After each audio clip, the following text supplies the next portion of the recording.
everyone, I am Alex Harper. I am the founder of Women of Culture, which is an organization designed to connect, empower, and inspire women through meaningful engagement with the arts.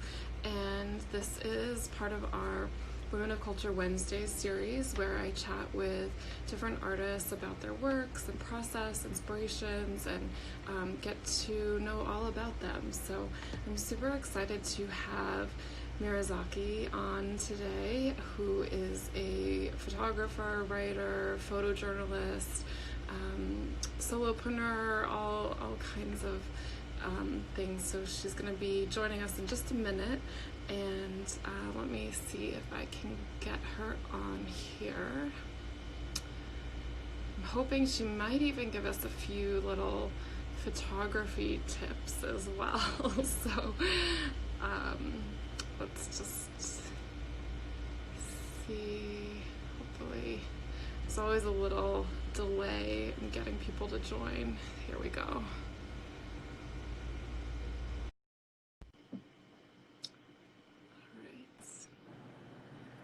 Hi. Hello. It's working. Yeah, it's always, it takes. Hi, Jillian. That's my soul sister, Jillian. Aww. Oh, oh, that's so cute. That's your sister? Soul sister. Oh yeah. Awesome. Well, so how are you doing? I'm good. This is my first Instagram live, so pardon if I'm moving around a lot. Trying to stay still here. Yeah, no worries. Yeah, it always takes a little while to get used to it. So I hope you're staying cool in this crazy heat. Oh, I think you just froze for a minute. Oh, thank you. Yeah, I try to accessorize, for a minute. Just like tiny little snapshot. Anyways, so yeah, I'd love to just dive right in. I feel like maybe your connection is a little slow. Oh, it's a little glitchy. Yeah. Is it I mean, well, it might be because it's getting a little stormy. Come on, Instagram. Okay. Are you home? I am. I'm back in New York. I've been back for like almost a month, I think. Yeah. Wow. And yeah, I know. Time flies. Happy birthday month to you. Thank you. It's different. It's very different now. It's Leo. I'm like, oh, it's still July, but it's like a palpable shift for me. But it's all good. Right. Okay. Well, I guess we'll dive right in and just get have people get to know you a little bit more. So I'd love if you could just tell us more about where you're from and how you first discovered photography. So I'm Mira Zaki. I'm normally a globally traveling photographer, but I am home in New York City. I am originally from Seattle, and my family is Egyptian. So I grew up with a pretty multicultural exposure to the world through food and travel. And California, I briefly moved to Washington, D.C. for about 3 seconds. And then I came to New York, and I've been here for 14 years.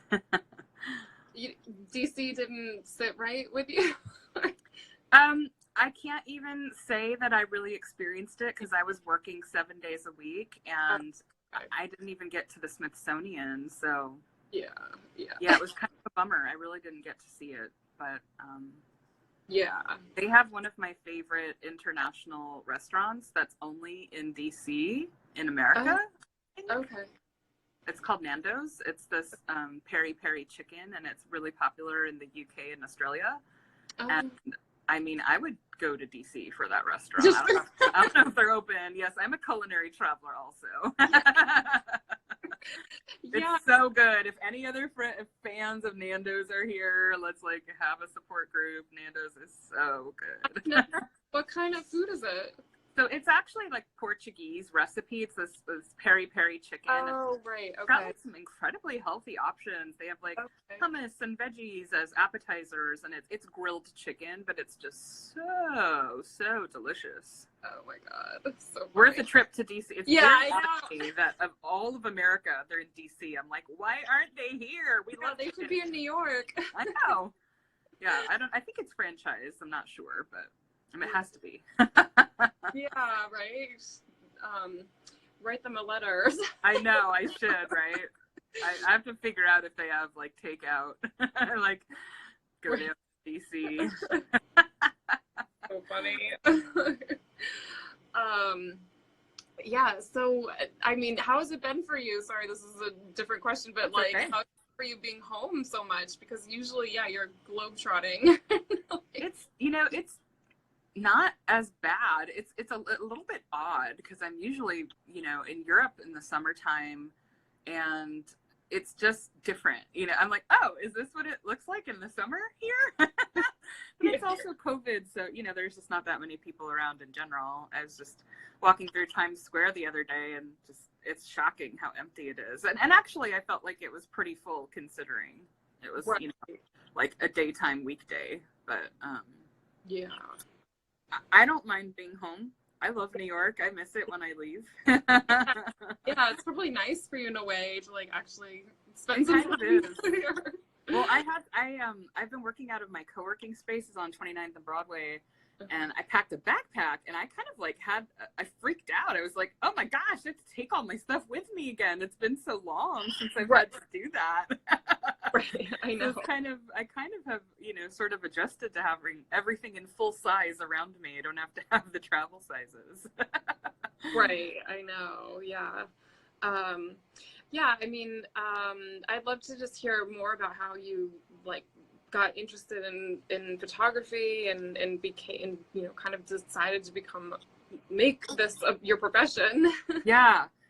I never really sat down and thought about it. It just happened. And back in the late 80s, the Polaroid camera was relatively new, and my parents had this Polaroid camera, and I just kind of picked it up one day, and I fell in love. I was like, oh my gosh, this is such a cool way to express yourself, and you don't have to say a word, because sometimes I'm also a writer, so writing is such a different level of expression for me. Photography is much more open. I want everyone to see it, and my writing is very personal, and I'm very protective of it. So it's just such a really brilliant method of expression and communicating and telling stories. I've always absolutely loved stories, and it became my strength to tell stories through photos. So just from that moment, I just kept going. I had the Polaroid camera, I had the film, and I ended up studying it throughout my entire life in school, and then I went to photography college in California and got a degree in commercial advertising photography. So I just kind of kept going. I didn't really question it. Yeah. And so, I mean, for those who don't know you, like what kind of photography do you do? I know you do a lot of different things, but just... Yeah, so I'm known for travel and food, and I'm also really interested in the human condition and culture. That's kind of fascinating to me. I feel like a visual anthropologist. I'm very interested in people and how they live and what they eat for dinner. Food is a big part of my life, as you may have noticed. Yeah. But yeah, I've done a lot of portraits and events, almost everything. I'm not a wedding photographer. I've done it a couple times, and I've literally done almost every single other type of photography. Yeah. No, that's so cool. Like a huge breadth of experience. So. Yeah, it's never ending interest. Yeah. I sort of know the answer to this already, but I mean, what is your favorite thing to do? I mean, aside, like food, travel, I mean, do you have a favorite? Or... Traveling for food is really exciting. Yeah. I actually love like cooking classes in other countries. It's one of my favorite things to do when I'm away and abroad. Okay. And it's just really remarkable. I went to one last year in Morocco, and Morocco was kind of tough for me. It was I wasn't expecting to be challenged by it, but it's, I went to a family cooking class, and we were there during Ramadan, so we didn't eat until, you know, sundown. But they were so kind. They took us to the local market, and it was this huge family, and I think they had like 2 or 3 stories of like a building or something. And it was literally like the entire family, like babies to the grandfather, and it was amazing. They were so welcoming. So that's one of my favorite things to do. And I have a friend in Italy who's a chef, and he loves New York. So we're always kind of like, hey, are you coming over? I'm coming over. You know, let's hang out and eat together or cook together. And he took me to where he lives, and it's a population of 600 people, and it's just fascinating to me. I love places like that. A place that is not even on the map, you know, like you'd never know about it unless you knew someone there. So that's in Italy? Yeah. Oh my God. Yeah, I bet it's beautiful. Yeah, I don't even think there's a stoplight in the whole town. Yeah, Italy's a favorite for sure. Yeah. Oh my God. Yeah, I'm like daydreaming. I know. You know, Europe. So yeah. It's so hard because we couldn't even go. They won't let us in, and I don't blame them at all. No, I know. I guess can do more home cooking, right? Exactly. Cook that pasta at home. Do you always shoot when you're on these sort of food trips? I mean, totally. Yeah. I mean, it's fascinating. It's one of the greatest stories that never gets old because people are so much more interested in food now than they've ever been. You know, it's like just anyone who's eating lunch is taking pictures of their food, all their meals all the time, you know? So you don't even have to be in the profession of food to appreciate it. You know, it's more popular than it's ever been. That sounds kind of strange, but yeah. I didn't think about that. It's true. Yeah, everyone with their Instagram like totally photos. Yep. Yeah. I mean, that's also like interesting to think about, like what makes, you know, like a professional food photo versus just like Instagram shot, you know? I honestly think it's like the filtering and the editing, you know, if a lot of stuff is really heavily edited for brand sponsorships and stuff like that. And you know, if you look at Andrew Scrivani, he's one of the most famous food photographers for the New York Times, and he does classes on Creative Live. He is like a, you know, more than 80% natural light photographer. So his stuff is almost unretouched. It's just, he knows what he's doing. And that's how I operate too, because I learned on film.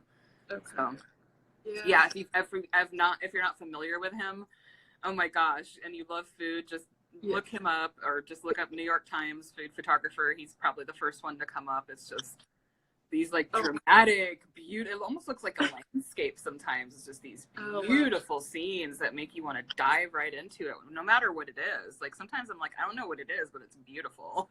Yeah. Like a stew or something. It's not exactly obvious what it is, you know? Oh, interesting. It's like true, like food art. Yeah, exactly. His stuff kind of looks like paintings. It's wild. Oh, wow. Okay. Yeah. I'll just check that out. Yeah, check him out. He's amazing. Do you have a favorite like cuisine to photograph? I personally really like eggs, and eggs are really challenging. Yeah. So, yeah, you have to be very patient with food because you got to do it like 100 times to get it right, especially if you're doing something like the yolk coming out. Yeah. I never thought about that, actually. It's a great question. I like to take pictures of everything I'm eating. I know. I wonder, I mean, because I know I've seen some of your work of like sort of Mediterranean, like Middle Eastern, if you like, you know, if that, you know, your family, like cultural heritage is that sort of food. But that was really fun because I had a crew. I had so much help with that. So it was personally very satisfying, and it ended up being really colorful and beautiful because my art director has worked in magazines for 30 years, and you can tell. You can tell I had a crew on that. So it was spectacular. It was really one of my most favorite projects, and it took about a year to complete. So wow. Yeah. Just the actual photo shoot was not a year long, but the planning of it was. Right. Just like, wow. Yeah. Yeah. Oh, wow. I mean, so I know you're really interested in telling stories, and I was curious if there's any particular stories that you like to tell or want to tell, or even that you haven't been able to tell yet.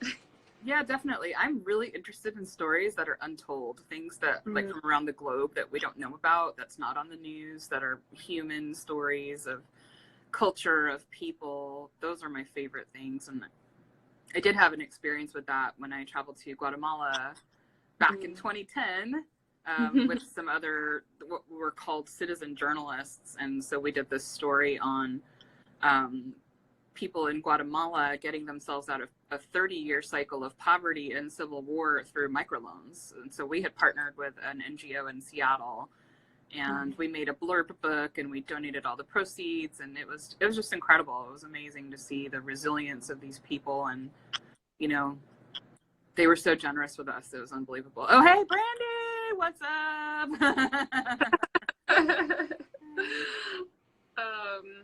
Yeah, no, I've obviously seen some pictures from that trip. They're so beautiful, and just like and you know, none of those were really staged. There was just one where we asked the couple to like hug, and they don't really do that, but it was just, you know, just the world is so endlessly fascinating and beautiful to me. I was just documenting what I was seeing, you know. So yeah. It wasn't hard. Yeah. Right. Yeah. How can you talk a little bit about the difference in the sort of work that you do as far as like, you know, different skills or different setups or whatever for like shooting travel versus food versus portraits and that sort of thing? Yeah, well, the common thread is lighting. You know, lighting is really everything. It tells your story, whether it's, you know, like I was mentioning with Andrew Scrivani, whether it's very dramatic or if it's light and bright and airy, you're creating a vibe, you're creating a tone in the story. So I tend to go more dramatic with portraits. I don't really do a lot of dramatic food, even though I like it. But to me, food looks its best when it's light and airy and like beautifully, naturally lit. But certainly you have to consider your circumstances, whether you're in natural light, if the light changes all the time, you have to kind of always be watching it. So the approach also really depends on the output. Like if I'm shooting for a magazine, they want vertical. You know, if it's for online, they want both horizontal and vertical. So there's a couple technical things that you keep in mind, but yeah, just keeping your eye on the lighting, making sure that it's looking good, especially for portraits. You want to watch your shadows. You don't want shadows under people's eyes or anything weird coming out of their head. You know, you want to like pose people and make sure you just keep an eye on your background is really important. So yeah. And then for food, you know, props are going to be super important as well. Yeah. They help tell the story. So right, for sure. Do you, I'm trying to remember if you told me this already, but do you have like something that like one of your most challenging projects or something that was really... That's a great question. I mean, it's interesting having photographed so many restaurants because restaurants are like a cave. They're all so dark. So you have to be real clever and really good with lighting. I would actually say the Guatemala trip was, for me, emotionally really challenging because I am not like an objective observer. I was like crying behind my camera, hearing people's stories. And, you know, it was so enriching that I would just do it again and again. So, yeah, it was emotionally challenging, but also it felt important, you know. Right. Yeah. That sounds that was a really like impactful experience. Absolutely. Yeah. I'm hoping when it's safe again, I can do some more work like that, but not going anywhere this year. So. Right. Yeah, for sure. I was also curious if you use like different cameras or you have one and that's all you need. Yeah, I'm a Canon girl at the moment. I'm about to switch over to Sony mirrorless. We'll see how it goes. Yeah. But for me, it's more about the lens. I'm really fascinated by details and I love to get up close. So I'm a macro lens kind of person. The iPhone is not designed to do that. So that's why, you know, having different lenses is something that every photographer will have because there's things for work and there's things you love and they might not necessarily be the same thing. I'm very lucky they're the same thing. But like, you know, if you are doing landscapes, you need to be really far. So you need a wide angle lens, and architecture. But if you're doing portraits and food and like the details of, you know, clothing or something, you got to get a macro lens and get closer. Right. Yeah. And I know you've also been helping people take better pictures themselves. Yes. Right? Yeah. There's been a lot of blessings of the pandemic, and you know, I'm very aware of how difficult it is for a lot of people. And I really, my heart goes out to everybody. And I actually know somebody who died from it. So it's interesting to hold the duality of this time right now, where it's terrible and there's also opportunity all at the same time.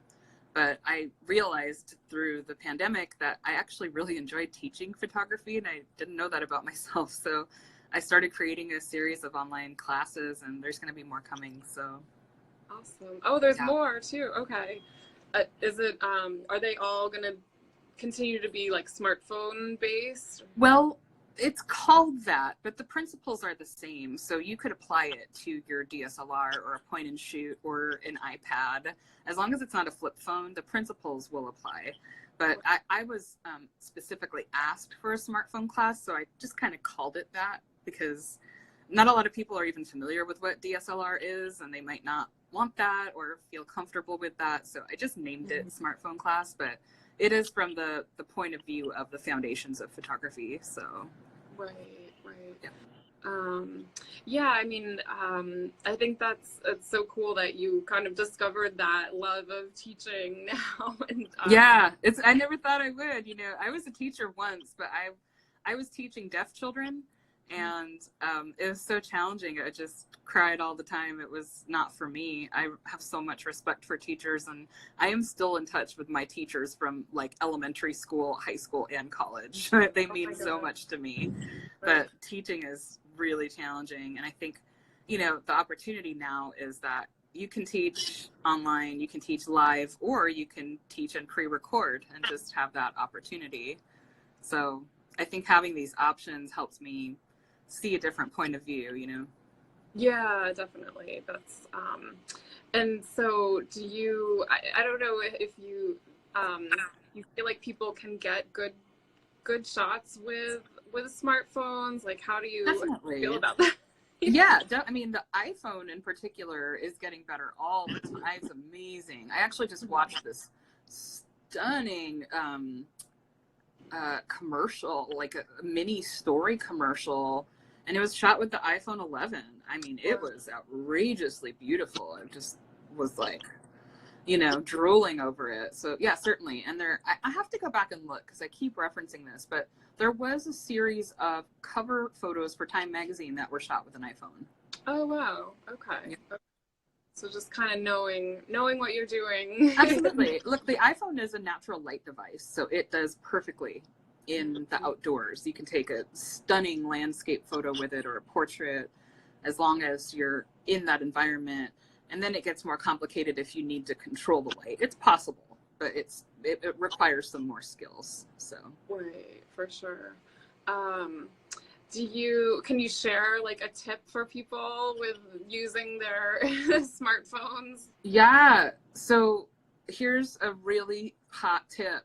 Swipe left. You don't have to unlock use your facial recognition or your password. Just swipe, or is it right? I think it's swipe right or swipe left. Yeah. Swipe one of those directions and you get instant access to your camera.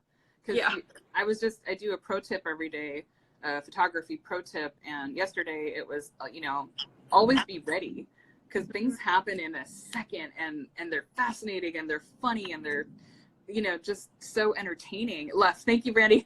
Brandy's a lefty, so left. I thought it was left. Yeah, that's a little trick. You don't have to invest in a lot of equipment. Just use what you have and just learn it. You know, that's why my classes and the content I'm creating is that foundational kind of understanding, because I have taken a photograph with a Coca-Cola can before. I had to learn how to do that in school. It's called pinhole photography. So once you understand it, I can use anything. I could even get a decent one on a flip phone. You know, it's not equipped for that, but Yeah, the gear really doesn't matter. It's a bonus. It's a, an enjoyment if you're a gearhead, but it's not a requirement. So once you understand what you're doing, you can use your phone for a variety of uses. And as far as I know, everyone has a phone in their pocket that's a smartphone. Some form of smartphone. You've already got it, so there's no need to reinvest in anything else until you've mastered it, or if you're a gearhead and you enjoy it. Okay, that's good to know. I'd love to hear just some of your favorite photographers and people that have influenced you in your work. Yeah, 100% Irving Penn. That's my ultimate favorite photographer. So thank you for that museum tour we took. Yeah. I was like, I think I stayed after for like 2 extra hours when we did that. Yeah. I mean, he's just an icon of the time, and he has such a wide range of work, from cigarette butts to, high fashion portraits. It's just, everything he did to me was spectacularly stunning. Yeah. So Irving Penn is my ultimate favorite photographer, just in terms of what he did with, Ansel Adams is so famous from my education because he managed to master black and white photography at a time where there was not a lot of things you could do with it. So he just, I mean, his landscapes are they sell for like millions of dollars because it's an original, Right. For like crazy out there in your face, David LaChapelle is just one of my favorites for his courage and for his creativity, and he has a whole crew. But yeah, I'd say those are 3 of my top. And again, Andrew for the New York Times, I've been admiring him for so many years. Yeah, just beautiful work. Yeah. I love that. I don't know Andrew. I have to check him out, but check him out. He's amazing. He has a lot of classes on Creative Live. Oh, awesome. Yeah. I feel like most of my home cooking is not probably photo worthy, but maybe if I learn some skills. Sometimes the simplest things are the most beautiful. It could just be like a tomato, and it could be gorgeous with the right lighting, honestly. That's true. Yeah, I mean, like Edward Weston's, like bell pepper, like so beautiful. Yep. Irving Penn has this salad scene that's just like vinegar and oil on spoons and some iceberg lettuce. I think it was at the celebration we went to, the 100 years. Right. It's just one of my favorite. I mean, it's so simple. And that was way ahead of its time. That was way before food magazines were doing that. It was just a still life of salad ingredients, peppercorns. But to me, it's one of my favorite images of his. Yeah, I mean, that kind of makes me think, and I don't know if you have an answer for this, like what do you think makes a good photographer, or like what skills you I think it's point of view, and there is a technical skill set there. It's their lighting, it's their angle, it's what are they communicating, how are they using color? Is color a story? So I think that those components really make it what it is, if that makes sense. Yeah, for sure. Yeah. Do you do much black and white? I used to, I learned on black and white. Woo! Oh yeah, it's getting crazy. I've never gotten lightning. That is on my photo wish list. I need to do that. I just I don't know when. I've never done it because it's a whole thing. Lightning and moon photography is on my list of things to master. Yeah, that's gotta be like, do you have to have like special? They're very challenging. Yeah, you gotta. For lightning, really, you just have to be ready. You have to just be there all the time. And be very patient, as if you're working with an animal. Yeah. Yeah, I mean, are there any other projects that you're working on that I'm finally, I'm starting my own stock website. I found an amazing designer who's also an engineer, and she is incredible. So that will be starting in August. We'll be finally working on that. And I'm creating more content. I'm actually creating a do-it-yourself personal branding course right now. So that's going to be really fun and really useful, because I think that a lot of people could benefit from that, even if it were normal times. It's expensive to invest in a branding shoot every year, every 2 years. So I think that the best brands are a combo of professional and personal, you know, because people want to see your life. They want to see what you're up to, you know, when you get your hair done, or what your dog looks like, or your cat, you know, all that's part of your brand if it's a personality brand. Right. Yeah, that's something I kind of forgot to ask you about, is that, like, I mean, you are also an entrepreneur, and you know, created your own business. And so do you think, I don't know, how do you balance those things, like, you know, the art and the business side of life?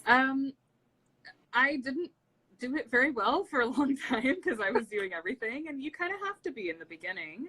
But I think I've just evolved so many times, really been true to what I love, but my business has evolved so much over the years. I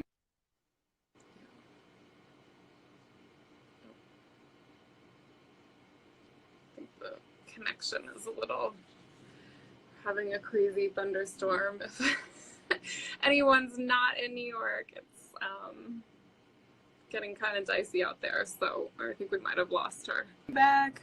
Ooh. Oh, okay. Oh, there we go. The rain really works against us. Yeah, I know. One of the most you know, wise things that I've done is to delegate the right team, because I've definitely gotten help, but it wasn't always to my highest benefit. And now I know myself better and how I operate and what kind of help I need. I actually also, for all the spiritual folk, I just had a really amazing Akashic record reading, and it shared so much about my personality that I'm an outcome person. So I need someone who's really into processes, because for certain things, all I can, you know, and being a visual person, I can just envision the final product. So I'm hiring a VA who's a process person who will take care of all those details for me, so I can just focus on the outcome, because that's the most important thing and the thing I enjoy the most. It's not that I don't respect the process, it's just not my wheelhouse.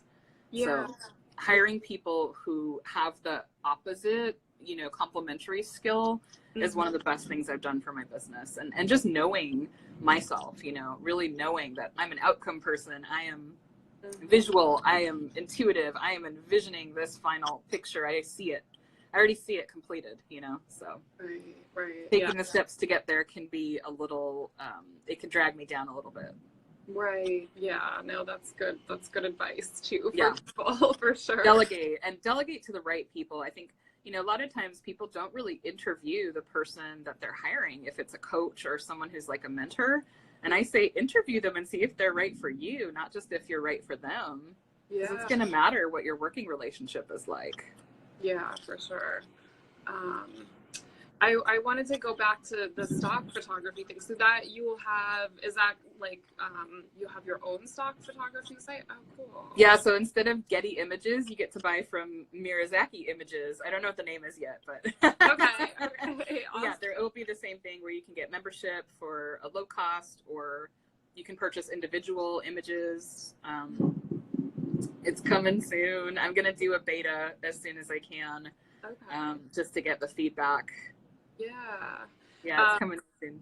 Yeah, no, I'm curious, like you said, you've been wanting to do that for a while, like just kind of to offer an alternative of... Yeah, well, it really honestly came from in the older days. I was with a couple agencies, and, you know, as a photographer, you get 50% or less. And I'm like, but technology is so modern. Why can't I directly advertise to these people now? And I can. Yeah. So I kind of wanted to cut out that process of feeling like clients were untouchable, because they're all reachable now, you know, and it wasn't that way before. You really couldn't just be like, hi, buy my picture directly. Yeah. You know what I mean? Like, and the process too, it's like they want to go to a site, look for what they need, look for the size, and download it, and not have a conversation with the photographer. So I realized that in order to make all of the money from the photos I created, I just needed to make my own site. And now I can advertise through social media and building relationships and fundraising. So. Oh yeah, that's super smart. I never thought about that. It's like, yeah. it really started out as kind of just like a money desire, and then it evolved, because the money desire is obviously still there, but I'm also going to be creating content that's more representative, that's more real, because stock photos have a tendency to look so plasticky and weird, and you kind of see people using the same thing over and over again, and it just gets so boring. It's like, let's be inspired, let's do something else. There's so many things you can do, you know, to express a concept. So yeah, for sure. I mean, I can I'm like, you know, coming from a graphic design marketing background, like I've spent far too many hours on different stock photos and just like looking for stuff, and it's not quite right. It's like what you need doesn't exist, so you have to like put things together. And I'm excited for it's